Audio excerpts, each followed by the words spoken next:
Hello friends, बहुत बहुत स्वागत है आप सभी का हमारे एमएससी स्मार्ट क्लासेस के आज के इस यूट्यूब सेशन में।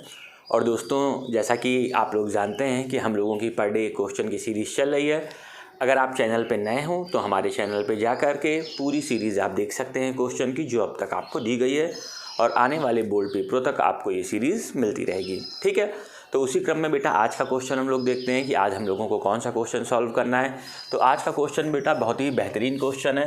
क्वेश्चन कह रहा है इफ़ ए की power n plus one plus b की power n plus one upon a की पावर n प्लस बी की power n is arithmetic mean between a and b. It means ये हमारा क्या है बेटा, ये अर्थमेटिक मीन है किसके बीच का, ए और बी के बीच का अर्थमेटिक मीन है।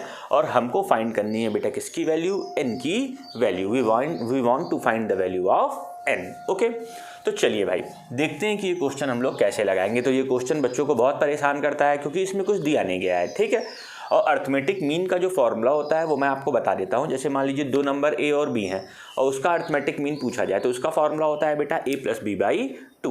तो ये भी बच्चों को नहीं समझ में आता है कि इतनी जरा सी जानकारी से हम n की वैल्यू आखिर कैसे निकालें। ठीक, तो कोई टेंशन लेने की ज़रूरत नहीं है, आराम से आखिरी तक वीडियो के साथ बने रहिएगा, आराम से आपको समझ में आ जाएगा। ठीक है, आइए देखते हैं।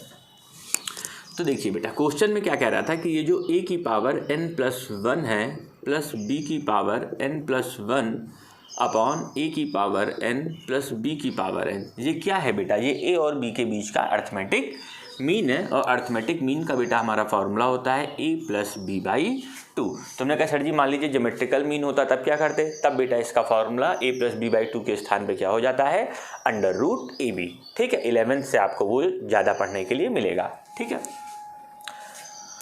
अब चलिए यहाँ तक तो हो गया क्वेश्चन। अब देखिए इसमें आगे आप लोग कुछ कर नहीं सकते, कुछ कट भी नहीं रहा है। ठीक है, कुछ भाई लोग कहेंगे ए से ए काट दो, ऐसा कुछ कर दो, तो भाई ऐसा मत करना, क्वेश्चन गलत हो जाएगा। ठीक है, तो करना क्या है आपको, क्रॉस मल्टीप्लिकेशन। तो इस 2 का मल्टीप्लाई इधर कर लीजिए, 2a की power n plus one plus 2b की power n plus one is equal to, इसका मल्टीप्लाई इधर कर लीजिए, a प्लस बी और a की पावर n प्लस b की पावर। अब देखो इसका मल्टीप्लाई तो मैंने इन दोनों में डायरेक्ट कर दिया, बट यहाँ पे मैं डायरेक्ट मल्टीप्लाई नहीं कर रहा हूँ क्योंकि क्वेश्चन गलत हो सकता है। तो थोड़ा आराम से, 2a की power n plus one plus 2b की power n plus one is equal to, देखिए इसका मल्टीप्लाई इसमें कर लीजिए। अब यहाँ पर a की पावर हमारी कुछ नहीं दी गई है तो 1 लिया जाता है बेटा। ठीक है, अब वहाँ 1 का मल्टीप्लाई इसमें करेंगे तो आ जाएगा, मल्टीप्लिकेशन में जो पावर होती है बेटा वो क्या होती हैं, हमारी ऐड होती हैं। ठीक, तो जहाँ n है और जहाँ 1 है तो यहाँ पावर हमारी क्या आ जाएगी, n प्लस वन। फिर इस a का मल्टीप्लाई इसमें कर लीजिए बेटा, तो a b की पावर n प्लस, अब इसका मल्टीप्लाई b से कर लीजिए तो b a की पावर n, और फिर इस b का मल्टीप्लाई इस टर्म में कर लीजिए तो आ जाएगा बेटा b की पावर n प्लस वन। देखिए यहाँ पावर n थी और यहाँ हमारी पावर क्या थी, 1 थी। तो इस तरह से हमने इन दोनों का जो प्रोडक्ट था वो आराम से निकाल लिया। ठीक है, आगे देखते हैं बेटा। अब देखते हैं हम लोग इसमें क्या कर सकते हैं। तो हमने देखा भाई यहाँ पे भी a की पावर n प्लस वन है और यहाँ पे भी a की पावर n प्लस वन है, मतलब ये लोग भाई भाई हैं, इनको एक साथ लाओ। तो चलो भाई लाया जाए, 2a की पावर n प्लस वन, इन भैया को इधर ले आओ, माइनस a की पावर n प्लस वन, ठीक है, प्लस 2b की पावर n प्लस वन, इन भाई साहब को भी ले आओ, माइनस b की power n plus one is equal to a b की power n plus b a की पावर n। ओके, अब इसमें से इसको सब्ट्रैक्ट कर लो। तो भाई देखो 2a की पावर n प्लस वन से n की पावर n प्लस वन जाएगा तो बेटा क्या बचेगा, a की power n plus one plus 2b से अगर एक भी हटा दोगे तो बेटा आएगा b की पावर n प्लस वन। अच्छा, हमें कैसे, अब क्या इनको डायरेक्ट मतलब जोड़ा घटाया जा सकता है, तो बिल्कुल, क्यों, क्योंकि यहाँ पे जो पावर है n की वो क्या है बेटा, एक जैसी है। जब पावर एक जैसी होती है तो हम लोग इसको ऐड या सब्सट्रैक्ट कर सकते हैं। ठीक है, यहाँ आ गया बेटा a b की power n plus b a की पावर n। देखो ऐसे क्वेश्चन में बच्चे यही नहीं समझ पाते हैं कि किस टर्म को हमको किधर लेके आना है, कब हमको उस टर्म को LHS में लेके जाना है, कब RHS में लेके जाना है। तो थोड़ा सा दिमाग लगाओ। देखो यहाँ a की पावर n है, यहाँ b की पावर n है, यहाँ a है और यहाँ a की पावर n है। तो तुमको नहीं देख के लग रहा है कि भाई a की पावर n और a की पावर n ये दोनों आपस में भाई भाई जैसे हैं, तो इनको एक साथ ले लो। तो इन भैया को इधर बुला लो, a की power n plus one minus B A की power n is equal to A B की पावर n। ये भाई साहब प्लस में थे हमारे, इधर गए तो बेटा किस में हो गए, b की पावर n+1 हो गए। ठीक है, अब देखो हम यहाँ से कहेंगे a की पावर n कॉमन लेने जा रहे हैं, तो बहुत लोगों को समझ में नहीं आएगा कि भैया कैसे कॉमन ले लिया आपने।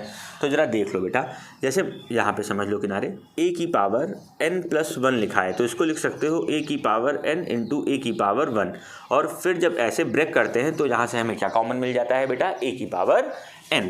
तो देखो यहाँ पे भी a की पावर n, यहाँ पे भी a की पावर n, तो हमने a की पावर n को कॉमन ले लिया, तो यहाँ क्या बचेगा, a की पावर n बाहर है तो a की पावर 1 मतलब a बच जाएगा। a की पावर n यहाँ बाहर था तो यहाँ पे हमारा क्या बच गया बेटा, माइनस का b इज इक्वल टू, यहाँ पे बेटा क्या कॉमन ले लो, b की पावर n, तो यहाँ हमारा टर्म क्या बचा, a माइनस b की पावर n बाहर है तो यहाँ क्या बचा, b की पावर 1, मतलब कि केवल क्या बचा हमारा, b बचा बेटा। ठीक है, अब देखिए ये तो बड़े आराम से a माइनस बी से a माइनस बी हमारा क्या हो गया बेटा, कैंसिल हो गया। पर फिर भी अभी एक प्रश्न बचा हुआ है कि सर जी ये तो बात सही है, but if we get a की power n is equal to b की power n, then how can we find the value of n। भाई n तो हमको मिला ही नहीं सर जी, बाकी तो आपने सब सॉल्व कर दिया, इन दोनों को बराबर भी ले आए आप, बट इसमें n की वैल्यू कहाँ आ रही है।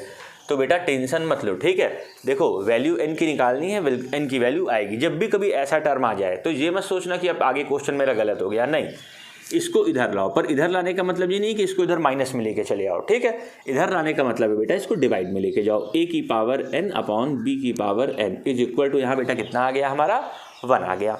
ठीक है, अब इसको इस तरह से भी लिख सकते हो, a अपॉन बी की whole power n is equal to, अब देखो बेटा 1 क्या होता है, तो यहाँ पे हम लोग लिख सकते हैं a अपॉन बी की होल पावर कितना लिख सकते हैं बेटा, 0, क्योंकि किसी भी संख्या की अगर पावर 0 होती है तो उसकी वैल्यू कितनी होती है बेटा, 1 होती है, सिवाय 0 को छोड़ के। अगर 0 की पावर 0 होती है तो उसकी वैल्यू 1 नहीं होती है, बाकी किसी भी चीज़ की पावर 0 रखेंगे तो वैल्यू हमारी क्या हो जाती है, 1 हो जाती है। तो देखो यहाँ भी पावर n थी, यहाँ जब हम लोग अपॉन में लेके आए तो इस n को हम लोगों ने क्या कर दिया, होल पावर में कर दिया। अब इस साइड तो हमारी होल पावर हो गई और इस साइड था मेरा 1, तो इस 1 को हम लोग क्या लिख सकते हैं, a अपॉन बी की होल पावर क्या लगा सकते हो बेटा, 0 लगा सकते हो। ठीक है, कहीं कुछ ना समझ में आ जाओ तो कमेंट में बताइएगा, उसको फिर से डिस्क्राइब कर दिया जाएगा। अब देखिए बेटा a upon b base equal हो गया, तो हमें जो हमारे n की वैल्यू है वो कितनी मिल गई, 0। Here we get the value of n is 0। Okay, तो मैं उम्मीद करता हूँ कि आप लोगों को बढ़िया से क्वेश्चन समझ में आ गया होगा, कहीं कोई प्रॉब्लम नहीं होगी।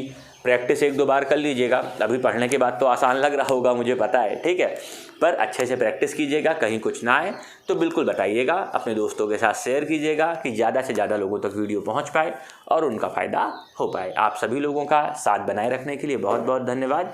जय हिंद, जय भारत।